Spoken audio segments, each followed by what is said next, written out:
Competition की तैयारी का ये बिल्कुल मतलब नहीं होता है, किसी भी कॉम्पिटिटिव एग्जाम के प्रिपरेशन का बिल्कुल ये मतलब नहीं होता है कि आप उसमें इस तरीके से पढ़ाई करने लग जाएं कि उसके डिफाइंड सिलेबस के अंदर जाके कुछ भी पढ़ रहे हो आप।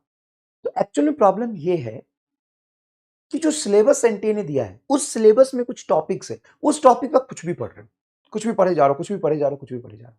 एक्चुअल में कॉम्पिटिटिव एग्जाम निकलता है साम दाम दंड भेद से। आपको हर तरीके से सिर्फ गधा मजदूरी नहीं करना है, आपको मेहनत की मैक्सिमम आउटपुट, मैक्सिमम इफिशियंसी के साथ आपको मेहनत करना है। आपको हाई रिलेवेंट चीजें पढ़नी है।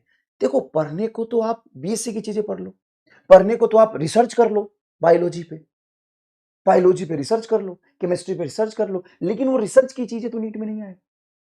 नीट 2023-24 इजी था, मैं मानता हूं, आपसे सवाल हो जाते 23-24 के पेपर में, लेकिन आपका सिलेक्शन नहीं होता क्योंकि कट ऑफ बहुत हाई जा रहा था। 660 कट ऑफ था नीट 2024 का। तो उसमें आप अगर 40 सवाल एक्स्ट्रा भी कर लेते तो भी आपका सिलेक्शन नहीं होगा ना।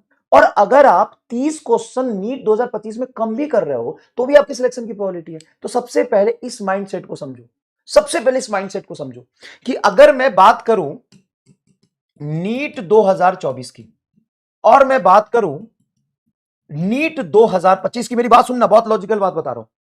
तो 24 में पेपर इजी है तो कट ऑफ 660 हुआ था, इस बार कट ऑफ 530 है। डिफरेंस कितने नंबर का है? डिफरेंस कितने नंबर का है? तो सर डिफरेंस आ रहा है लगभग लगभग 130 नंबर का। 130 को 4 से डिवाइड करो तो कितने आ जाएंगे? ऑलमोस्ट ऑलमोस्ट अप्रोक्सीमेट बताओ, जल्दी से सभी लोग कमेंट करके बताएंगे, जल्दी से सभी लोग कमेंट करके बताएंगे। क्या ये लगभग लगभग 30? तो 4 × 3 = 120 आ जाएगा। 30, 24-25 क्वेश्चन का फर्क, 32 क्वेश्चन का फर्क है, लगभग लगभग 32-33 क्वेश्चन का, 33 क्वेश्चन।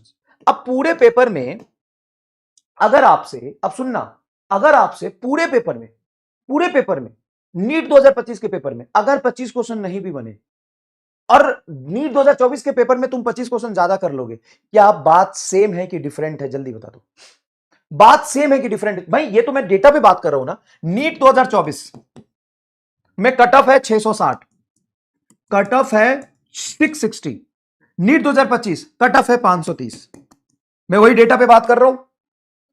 अगर आप इसमें 30 क्वेश्चन ज्यादा कर ले, इसमें 30 क्वेश्चन कम कर ले, और 30 क्वेश्चन एक बहुत बड़ा नंबर होता है, एक बहुत बड़ा नंबर होता है। इन दोनों ही केस में वो सेम चीज है कि डिफरेंट चीज है कि अगर आप एक पेपर में 30 क्वेश्चन ज्यादा करते हो, एक पेपर में 30 क्वेश्चन कम करते हो, बात तो सेम है। रैंक वाइज, मार्क्स वाइज तो सेम, आप सेम जगह पे पहुंच गए। हाँ सर, बात तो आप सही कह रहे हो, ये सोचने वाली बात है, ये सोचने वाली बात है। आप कह रहे हो कि नीट 2025 में फिजिक्स में 4-5 क्वेश्चन टफ थे, तो 4-5 क्वेश्चन टफ थे तभी तो 180 में से 180 किसी के नहीं आए।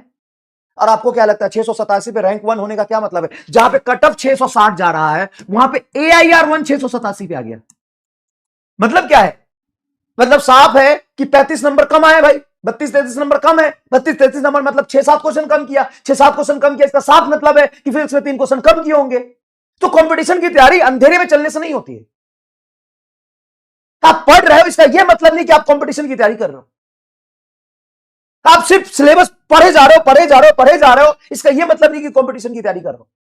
आप सिलेबस के अकॉर्डिंग ही सारी फिजिक्स, सारी केमिस्ट्री और सब कुछ उसमें कंप्लीट किए जा रहे हो, इसका यह मतलब नहीं कि आप कंपटीशन की तैयारी कर रहे हो। कंपटीशन की तैयारी का मतलब होता है कि आप जब पढ़ाई कर रहे हो तो उस पैटर्न के हिसाब से पढ़ाई करो जैसा नीट आता है। तो सर हम कौन सा पैटर्न पकड़े, नीट 24 की नीट 25? एक ही बात है। तो नहीं तो बोला सेम है सर। 10 क्वेश्चन ज्यादा करना, 20 क्वेश्चन ज्यादा करना, 30 क्वेश्चन ज्यादा करना और 30 क्वेश्चन करना तो सेम ही बात है। तो उस नीट 2025 में से अगर 25 क्वेश्चन में हटा दूं और बाकी के बचे हुए क्वेश्चन की बात करूं तो दोनों पेपर सेम है कि नहीं है? तो सेम है। तब यहां पे प्रॉब्लम को सॉल्व कैसे करना है बेटा, मैं ये बता रहा हूं कि आपको सबसे पहले एक ऐसी सुधार जो आज के बाद नीट 2026 के प्रिपरेशन में तुम करोगे, तुमको क्या लगता है तुम क्या करने वाले हो?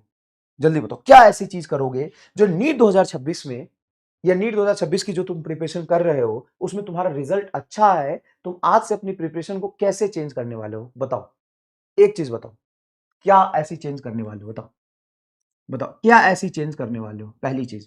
दूसरी चीज, तुम्हारा सिलेबस टाइम पे कंप्लीट हो जाए और रिवीजन अच्छे से हो जाए, इसके लिए तुम क्या करोगे?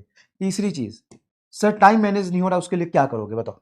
तो सबसे पहली बात, कंटेंट को डिफरेंशिएट करके पढ़ोगे, इंपॉर्टेंट क्या है, अनइंपॉर्टेंट क्या है, पढ़ो दोनों, क्वेश्चन प्रैक्टिस खूब करो, लेकिन एक लिमिटेशंस के साथ। ठीक है? अच्छा सर, लेकिन हमें तो कैसे समझ में आएगा कि रिलेवेंट क्या है, इररिलेवेंट क्या है?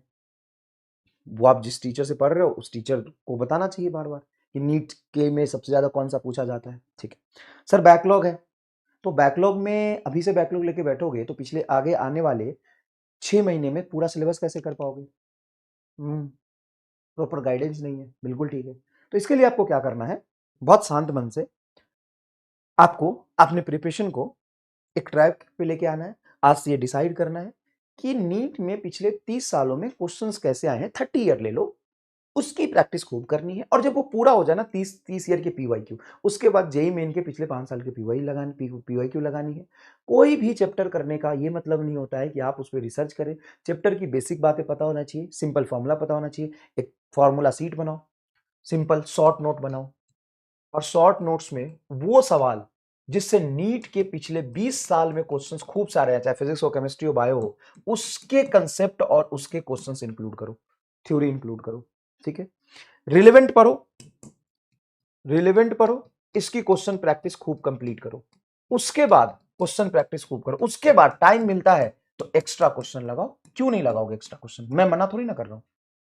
आप एग्जाम में जाके क्वेश्चन तभी कर पाओगे ना जब बहुत सारे एक्स्ट्रा क्वेश्चन लगाओ, लेकिन एक्स्ट्रा क्वेश्चन में भी रिलेवेंसी होनी चाहिए कि किस तरह के क्वेश्चन हमको करने हैं। बैकलॉग है, बैकलॉग है, तो बैकलॉग आप किसी भी यूट्यूब के लेक्चर से कर लो, या आपको लगता है कि आपको टाइम मैनेज नहीं हो पा रहा है, डिसिप्लिन नहीं हो रहा है, बाकी चीजें प्रॉब्लम है, तो भाई इसके लिए विद्यापीठ और पाठशाला दोनों ही सेंटर पे एक इस तरीके का हमने कोर्स डिजाइन किया है जो 100% रिलेवेंट, रिलेवेंट और अनरिलेवेंट, अनरिलेवेंट दोनों पे फोकस करते हुए आपको पढ़ाएगी। क्योंकि